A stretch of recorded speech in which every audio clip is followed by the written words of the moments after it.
नमस्कार दोस्तों, इजलास में आपका फिर से स्वागत है। मैं एडवोकेट दीपक। आज आपको बताऊंगा ऑनरेबल सुप्रीम कोर्ट के एक फैसले के बारे में, जहां ऑनरेबल सुप्रीम कोर्ट ने 138 की कंप्लेंट चेक बाउंस के मुकदमे को बंद करने का आदेश दिया।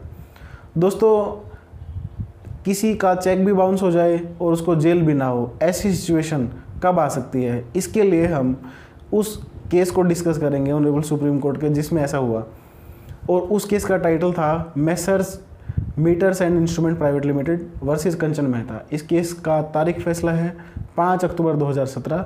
और अगर इस केस के फैक्ट्स आपके केस से मिलते हैं तो आप इस केस का प्रिंट लेके अपने केस में दे सकते हो, उससे आपका केस में आपके हक में फैसला होगा। दोस्तों, इस केस में क्या हुआ था, हम ज़रा फैक्ट देख लेते हैं।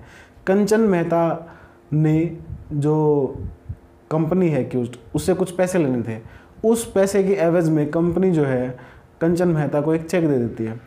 और उस चेक के डिसऑनर होने के बाद कंचन मेहता जी क्या करते हैं कि भाई लीगल नोटिस भेजते हैं। पहले उन्होंने ओरली भी ट्राई किया होगा, उसके बाद उन्होंने चेक का डिसऑनर का नोटिस भेजा। लीगल नोटिस में उन्होंने 15 दिन का टाइम भी दिया कि आप मेरे पैसे दे दीजिए, लेकिन कंपनी ने पैसे नहीं दिए। तो ऐसे में उनको कोर्ट में जाना पड़ा। वकील उन्होंने इंगेज किया और मुकदमा दायर कर दिया। मुकदमे में प्रिलिमिनरी एविडेंस हो गई और ऑनरेबल कोर्ट ने फैक्ट्स को देखते हुए कंपनी को समन कर लिया। अब जो कंपनी का एमडी आया, उसने आते ही कहा कि भाई हम पैसे देने को तैयार हैं। अब ऐसा क्यों हुआ? क्योंकि 138 का केस जो है वो अपने आप में एक बर्डन है। हर पेशी पे जाना, कल को सज़ा का भी डर है भाई, और कोर्ट डबल अमाउंट तक का ऑर्डर भी कर सकता है। तो ऐसे में कंपनी के एमडी ने आके स्टेटमेंट दे दी कि हम तो पैसे देने को तैयार हैं। तो उन्होंने एक डिमांड ड्राफ्ट जो है वो कंचन मेहता के नाम बना के दिया, लेकिन जो कंप्लेनेंट थे उन्होंने मना कर दिया कि भाई मैं ये डिमांड ड्राफ्ट रिसीव नहीं करूँगा, क्योंकि वो परेशान थे। उनको अपने पैसे लेने के लिए एक लंबे प्रोसीजर से होकर आना पड़ा, तो वो तंग थे और उनका पर्पज़ कंप्लेंट को चलाना था और सज़ा दिलवाना था। तो ऐसे में हुआ क्या कि भाई जो एक्यूज्ड पार्टी थी कंपनी, उन्होंने एक एप्लीकेशन जो है वो कोर्ट में लगाई कि भाई इस मुकदमे को कंपाउंड कर लिया जाए।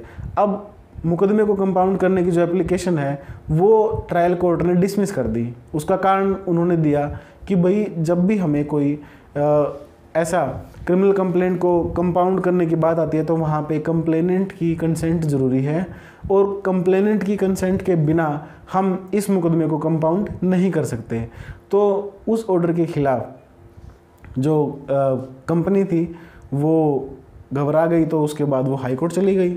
हाई कोर्ट जाने के बाद भी जो ट्रायल कोर्ट का ऑर्डर था वो ऑर्डर यूँ का यूँ रहा कि भाई कंप्लेनेंट की कंसेंट के बिना कॉम्प्रोमाइज़ नहीं हो सकता। तो ऐसे में जो पार्टी है वो क्रिमिनल अपील में ऑनरेबल सुप्रीम कोर्ट के सामने पहुंचती है।